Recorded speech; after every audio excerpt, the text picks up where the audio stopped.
રાધે રાધે, જય સિયારામ. આપણે ચરિત્ર ચાલી રહ્યું છે રાણીમાં અને રૂડીમાં.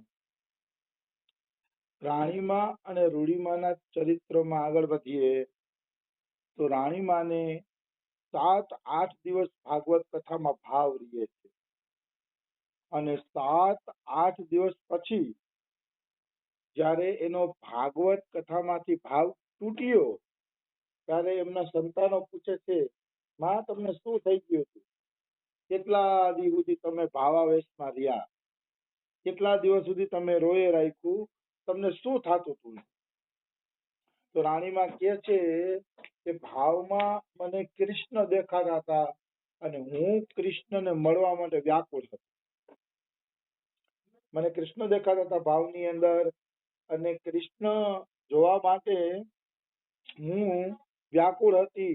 તો કાનુડાએ મને કીધું કે તું માળિયા મિયાણા જા.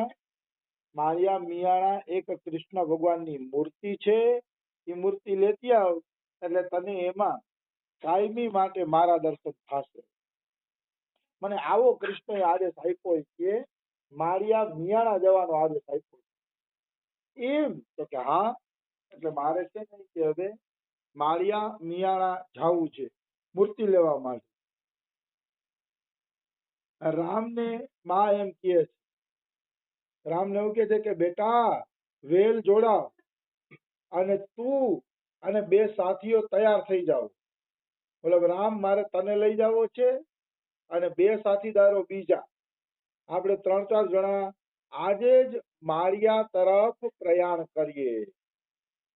માં ગંભીર હતા, કારણ કે એને સાક્ષાત ભગવાને આદેશ આપ્યો હતો કે તું મૂર્તિ લેતો આવ, તને મૂર્તિ મળી જશે. આવો સાક્ષાત માને આદેશ હતો એટલે માં બહુ ગંભીર હતા મૂર્તિ માટે. તો રામ પૂછે છે કે માં માળિયા શા માટે જવાનું છે? તો આ રાણીમાં એમ કે છે કે એ પૂછવાની તારે જરૂર નથી, સમજ્યો? મોટો માનવી થાય ને ત્યારે પૂછજે, અત્યારે જેમ હું કહું એમ કર. હવે મૂર્તિ લેવા જવાનું છે, પણ કઈ મૂર્તિ લેવા જવાનું છે, ક્યાંથી જવાનું છે, એની ચોખવટ માએ કરી નહીં.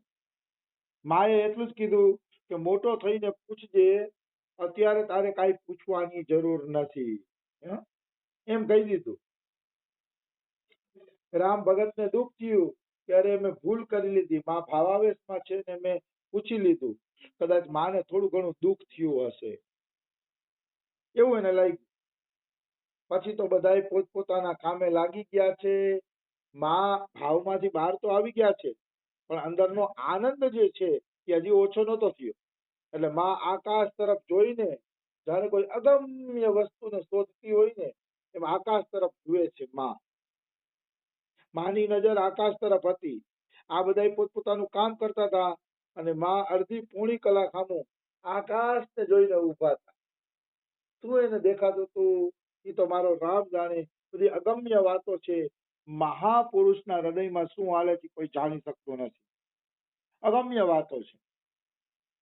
અમારા શ્રી શ્રી રમેશ બાબાજી મહારાજ જ્યારે 16 વર્ષની ઉંમરે ઘર છોડીને આવી ગયા હતા બરસાના, ત્યારે બરસાના ગેવરવનના એક કુલ હતા પંડિત હરીશચંદ્રજી મહારાજ. એ પંડિત હરીશચંદ્રજી મહારાજ છે ને આખી રાત આકાશને જોયે રાખે, સુએ નહીં ક્યારે. રાત થાય એટલે છત ઉપર વયા જાય અને આખી રાત પછી આકાશને નીરખે રાખે. તો રમેશ બાબાને ઘણીવાર પ્રશ્ન થતો કે પંડિત હરીશચંદ્રજી આખી રાત આકાશને શા માટે જોવે છે? શું કારણ છે કે આખી રાત આકાશને જોવે છે? પણ પંડિત હરીશચંદ્રજી કોઈને પોતાની પાસે આવવા દેતા નહીં. તો પૂછવું કઈ રીતે? સંત પાસે આવવા દઈએ તો આપણે કઈક પૂછીએ ને, નહીતર કેવી રીતે પૂછવું? પછી રમેશ બાબાએ બહુ આગ્રહ કર્યો ને ત્યારે પંડિત હરીશચંદ્રજીએ એને કોલસા ભરવાની સેવા આપી. શિયાળામાં પંડિત હરીશચંદ્રજી આખી રાત કોલસાથી તાપણું કરીને તાપણું કરીને એને કીધું કે બેટા તારી બહુ સેવાની ઈચ્છા હોય ને તો સાંજે ખાલી છે ને મારે સગડીના કોલસા બદલાવી જવા તારે. તો રમેશ બાબા હરખાઈ ગયા કે ચાલો કઈ વાંધો નહીં, આટલી તો સેવા મળી ને, વધુ નહીં તો કઈ નહીં, આટલી તો સેવાનો હું અધિકારી બન્યો ને. પણ બાબા કોલસા સાફ કરતા હોય પછી એકવાર એને પૂછી લીધું, બાબા તમે દીના કોઈ દી હુતા જોવા મળતા નથી, આખી રાત તમે આકાશ તરફ જોયે રાખો છો, તો આ શું છે? તમને શું અનુભવ થાય છે? અમને પણ ઈ કે કાંઈક કયો ને તો અમને ખ્યાલ આવે કે તમને શું અનુભવ થાય છે. ત્યારે શ્રી પંડિત હરિશ્ચંદ્રજી મહારાજ રમેશ બાબા ઉપર પ્રસન્ન થઈ ગયા ને એટલે બોલ્યા કે બેટા હું આકાશના તારોડિયાને આખી રાત જોયે રાખું છું. એટલા માટે જોઉં છું કે હું એ વિચારું છું કે આ તારોડિયાની વચ્ચે મારા કાનોડાનું ગોલોકધામ ક્યાં છે? આ તારોડિયાની વચ્ચે મારા કૃષ્ણનું ગોલોકધામ ક્યાં હશે? ઈ હું આખી રાત તારોડિયાને જોઈને વિચારીને રાખું છું. તો બાબા કે પણ તમને બાબા નીંદર નથી સતાવતી? એમ તમે થાકતા નથી ને? તો બધાને નીંદર આવે, તો તમને નીંદર નથી સતાવતી? એમ પૂછે છે રમેશ બાબા. ત્યારે પંડિત હરિશ્ચંદ્રજી એમ કહે છે કે મને નીંદર નથી સતાવતી કારણ કે મારા નિશાળના ગુરુના મને આશીર્વાદ મળી ગયા છે. તો રમેશ બાબા કે ઈ કેવી રીતે બતાવો જોઈ?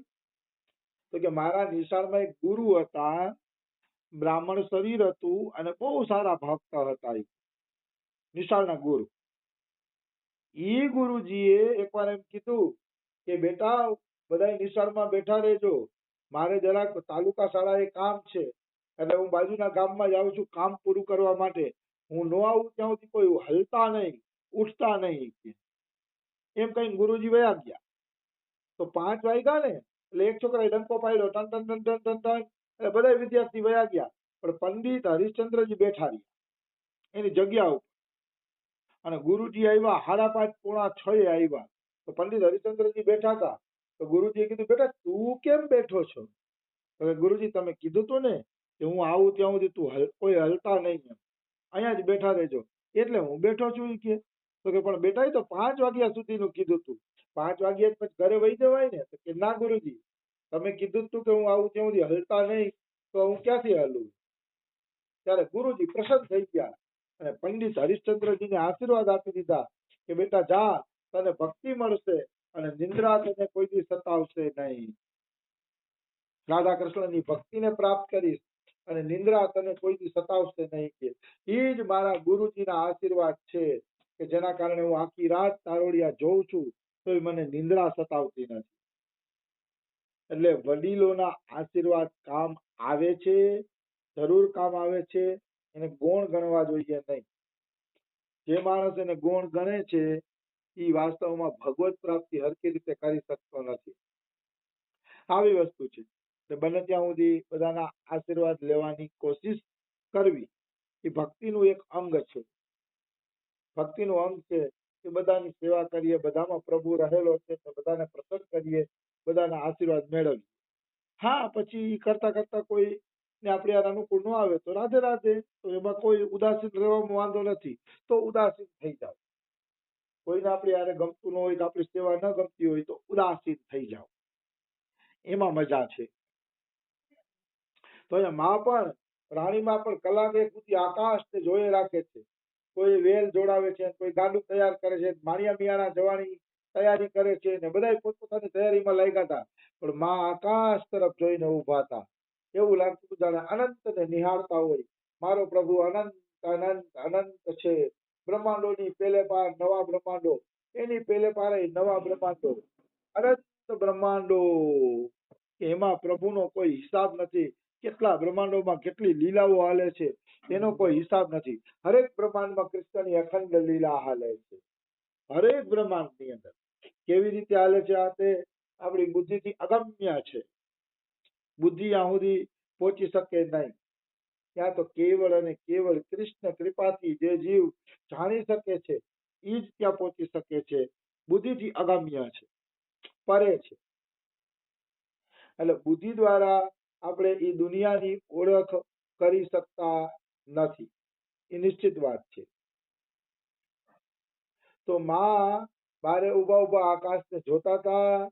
થોડોક દિવસ માથે ચડવા માંડ્યો છે અને આજે કઈ ખાસ ચિંતા જેવું વાતાવરણ હતું નહીં. કારણ કે હવે તો વહુ આવી ગઈ હતી રાણીમાને, એટલે વહુ બધું કામકાજ કરી લેતા. થોડીક વાર પછી રામ આવ્યો અને રામ એમ કે છે, માં વેલ તૈયાર છે, જમીને જાશું કે અત્યારે જ નીકળશું? રામ કહે છે કે પ્રસાદ લઈને નીકળવું છે માં, કે પ્રસાદ લીધા વગર નીકળવું છે?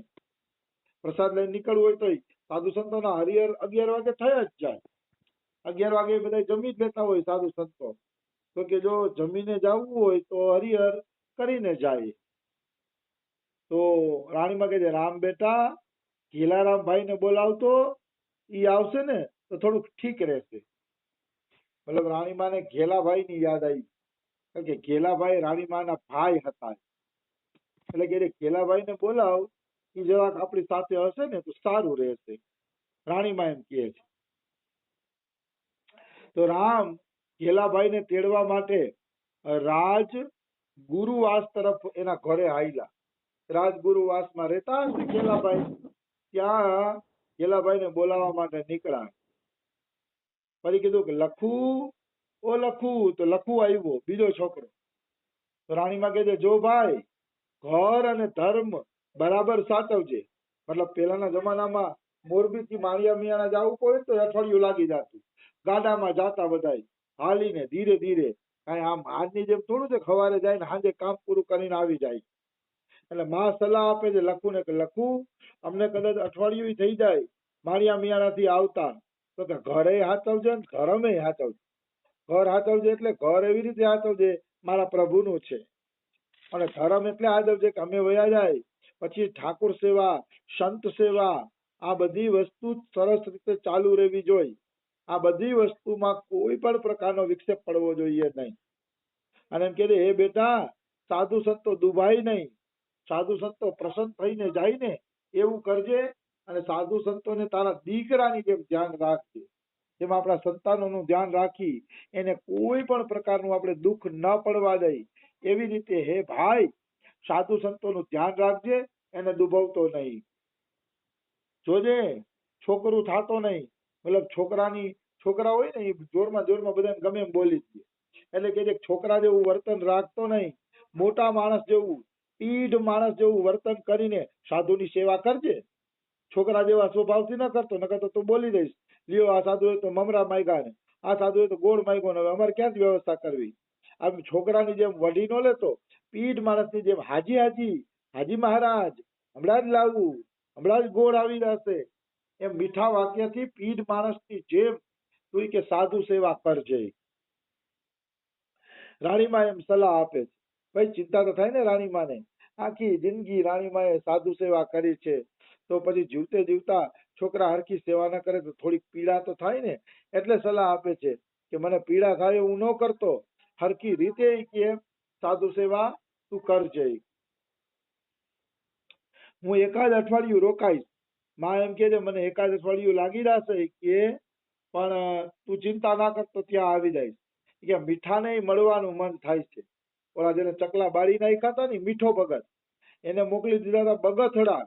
તો કે મને મીઠાને મળવાનું મન થાય છે, તો શું વિચારું છું કે બગથડા જાતી આવું અને મીઠાને મળતી આવું કે, અને એની વ્યવસ્થા જોતી આવું કે નકલંક ભગવાનની ત્યાં બધા સરસ વ્યવસ્થા કરે છે કે નહીં કે. તો કે મારે અહીંયા વ્યવસ્થા જોવા જવું છે, એવું બધું એ કરવું છે, એટલે હું કે અઠવાડિયામાં આવી જઈશ અને બધે આંટો દેતી આવી શકે. તું સરખી રીતે સાધુ સેવા કરજે. આવી વસ્તુ છે. બોલ બેટા કઈ વાંધો તો નથી ને? પૂછે છે. તો કે ભલે માં આપ સુખેથી પધારો કે, મારાથી બનશે ને એવી ટહેલ હું કરી શીખીએ. ભલે માં કે તમારી ખામી તો રહેશે, કારણ કે તમારા જેવી સાધુ સેવા કોઈ કરી શકે નહીં, એટલે તમારી કમી તો રહેશે, તમારી ખામી તો રહેશે, પણ છતાંય હું પૂરો પ્રયત્ન કરીશ કે સાધુઓ સુખી થઈને જાય અને એને અહીંયા કોઈ પણ પ્રકારની ચિંતા પડે નહીં. એવું હોય કે બા હું પૂરો પ્રયત્ન કરીશ, તમે ચિંતા ના કરજો. આવી સલાહ સૂચન મા દીકરા વચ્ચે થાય છે. તો હવે માળિયા મિયાણા તરફ કાલે રાણીમાને પ્રસ્થાન કરશી. આજે એને ઘરે જ રહેવા દો. રાધે રાધે, જય સિયારામ.